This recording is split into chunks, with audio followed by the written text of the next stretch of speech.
कार्तिक महात्म अध्याय 33 और 34। प्रणाम भक्तजनों, भक्ति आलोक परिवार में आप सबका हार्दिक स्वागत है। अध्याय शुरू करने से पहले आप सबसे अनुरोध है कि अभी तक अगर आपने चैनल को सब्सक्राइब नहीं किया है तो कृपया करके चैनल को सब्सक्राइब कीजिए और वीडियो को आगे भी सबके पास शेयर जरूर कीजिए। चलिए आज का अध्याय शुरू करते हैं। बोलिए श्री हरि भगवान विष्णु की जय।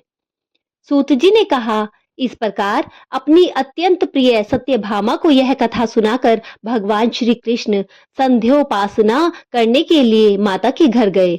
यह कार्तिक मास का व्रत भगवान विष्णु को अति प्रिय है और भक्ति प्रदान करने वाला है। रात्रि जागरण, प्रातः काल का स्नान, तुलसी वट सिंचन, उद्यापन, दीपदान, ये सब महत्वपूर्ण हैं। यह 5 कर्म भगवान विष्णु को प्रसन्न करने वाले हैं, इसलिए इनका पालन अवश्य करना चाहिए।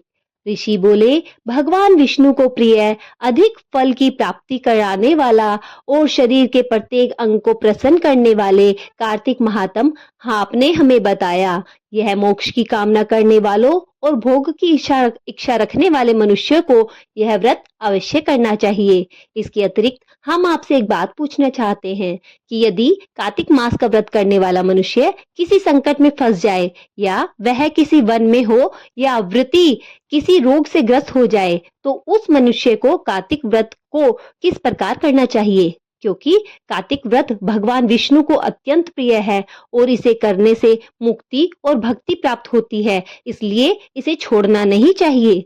श्री सूत जी ने इसका उत्तर देते हुए कहा, यदि कार्तिक का व्रत करने वाला मनुष्य किसी संकट में फंस जाए तो वह हिम्मत करके भगवान शंकर या भगवान विष्णु के मंदिर जो भी पास में हो उसमें जाके रात्रि का जागरण करे। यदि व्रती घने जंगल में फंस जाए तो फिर पीपल के वृक्ष के नीचे या तुलसी वन में जाकर जागरण करे। गवान भगवान विष्णु प्रतिमा के सामने बैठकर विष्णु जी का कीर्तन करे। ऐसा करने से सहस्त्रों गायों के दान के समान फल की प्राप्ति होती है। जो मनुष्य विष्णु जी के कीर्तन में बाजा बजाता है उसे वाजपेय यज्ञ के समान फल की प्राप्ति होती है और हरि कीर्तन में नृत्य करने वाले मनुष्य को सभी तीर्थों में स्नान करने का फल प्राप्त होता है।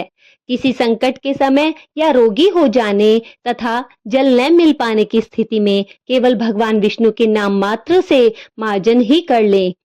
यदि उद्यापन न कर सकें तो व्रत की पूर्ति के लिए केवल ब्राह्मणों के प्रसन्न होने के कारण विष्णु जी प्रसन्न रहते हैं। यदि मनुष्य दीपदान करने में असमर्थ हो तो दूसरे का दीप की वायु आदि से भलीभांति रक्षा करे। यदि तुलसी जी का पौधा समीप न हो तो वैष्णव ब्राह्मण की ही पूजा कर ले, क्योंकि भगवान विष्णु सदैव अपने भक्तों के समीप रहते हैं। इन सब के न होने पर कार्तिक का व्रत करने वाला मनुष्य ब्राह्मण, गौ, पीपल और वट वृक्ष की श्रद्धा पूर्वक सेवा करे। शौनक आदि ऋषि बोले, आपने गौ और ब्राह्मणों के समान पीपल और वट के वृक्ष को बताया है और यही वृक्षों में पीपल तथा वट वृक्ष को ही श्रेष्ठ कहा है, इसका कारण बताइए। सूत जी बोले, पीपल भगवान विष्णु का और वट भगवान शंकर का स्वरूप है। पलाश ब्रह्मा जी के अंश से उत्पन्न हुआ है। जो कार्तिक मास में उससे पत्तल में भोजन करता है वह भगवान विष्णु के लोक में जाता है। जो इन वृक्षों की पूजा, सेवा और दर्शन करते हैं उनके सभी पाप नष्ट हो जाते हैं। ऋषियों ने पूछा, हे प्रभु, हम लोगों के मन में एक शंका है कि ब्रह्मा, विष्णु और शंकर वृक्ष स्वरूप क्यों हुए? कृपया आप हमारी शंका का निवारण कीजिए। सूत जी बोले, प्राचीन काल में भगवान शिव और माता पार्वती विहार कर रहे थे। उस समय उनके विहार में विघ्न उत्पन्न करने के उद्देश्य से अग्निदेव ब्राह्मण का रूप धारण करके वहां पहुंचे।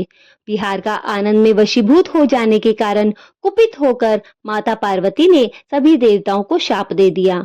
माता पार्वती ने कहा, हे देवताओं, विषय सुख से कीट पतंगे तक अनभिज्ञ नहीं हैं।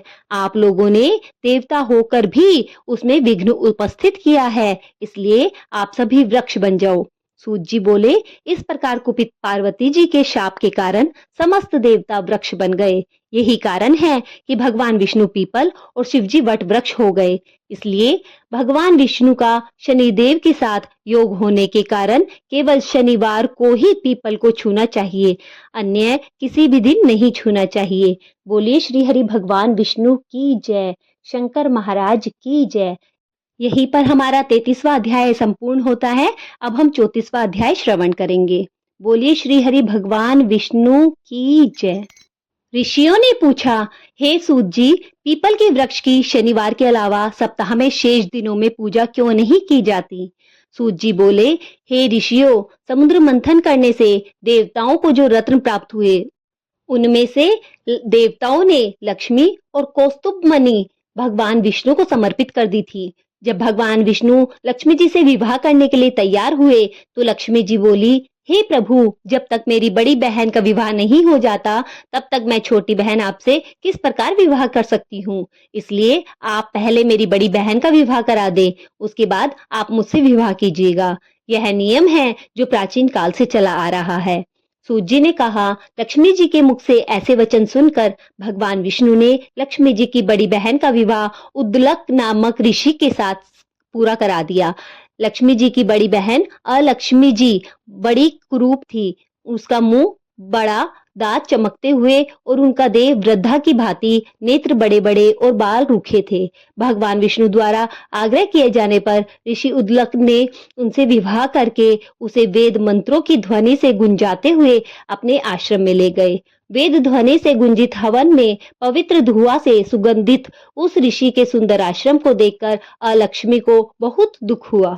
वह महर्षि उद्दलक से बोली, चूंकि इस आश्रम में वेद ध्वनि गूंज रही है, इसलिए यह स्थान मेरे रहने योग्य नहीं है। इसलिए आप मुझे यहाँ से अन्यत्र कहीं और ले चले। उसकी बात सुनकर महर्षि उद्दलक बोले, तुम यहाँ क्यों नहीं रह सकती और तुम्हारे रहने योग्य कौन सा स्थान है वह भी मुझे बताओ। अलक्ष्मी बोली, जिस स्थान पर वेद की ध्वनि होती है, अतिथियों का आदर सत्कार किया जाता है, यज्ञ आदि होते हैं, ऐसे स्थान पर मैं नहीं रह सकती। जिस स्थान पर पति पत्नी आपस में प्रेम से रहते हैं, पितरों के निमित्त यज्ञ होते हैं और देवताओं की पूजा होती है, उस स्थान पर भी मैं नहीं रह सकती। जिस स्थान पर वेदों की ध्वनि न हो, अतिथियों का आदर सत्कार न हो, यज्ञ न होते हो और पति पत्नी आपस में कलेश करते हो, पूज्य वृद्धों, सत्पुरुषों और मित्रों का अनादर होता हो, वहां दुराचारी, चोर, परस्त्रीगामी मनुष्य निवास करते हो, जिस स्थान पर गायों की हत्या की जाती हो, मदपान, ब्रह्म हत्या आदि पाप होते हो, ऐसे स्थान पर मैं प्रसन्नता पूर्वक निवास करती हूँ। सूत जी बोले, अलक्ष्मी के मुंह से ऐसी बातें सुनकर उद्दलक का मन खिन्न हो गया। वह इस बात को सुनकर मौन हो गए और थोड़ी देर बाद बोले, ठीक है, मैं तुम्हारे लिए ऐसा स्थान ढूंढ दूंगा, पर जब तक मैं तुम्हारे लिए ऐसा स्थान न ढूंढूं, तुम इस पीपल के पेड़ के नीचे ही चुपचाप बैठी रहना।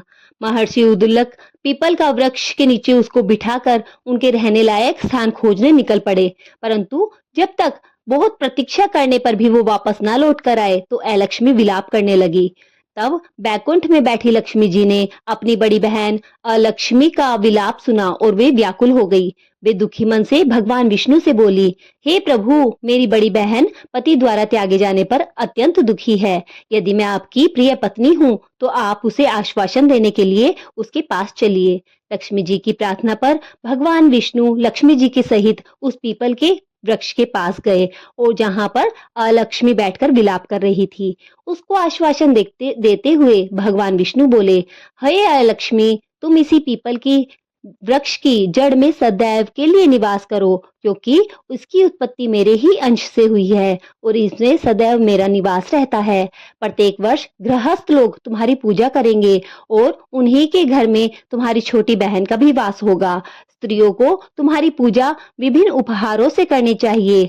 मनुष्य को पुष्प, धूप, दीप, गंध आदि से तुम्हारी पूजा करनी चाहिए, तभी तुम्हारी छोटी बहन लक्ष्मी उन पर प्रसन्न होगी।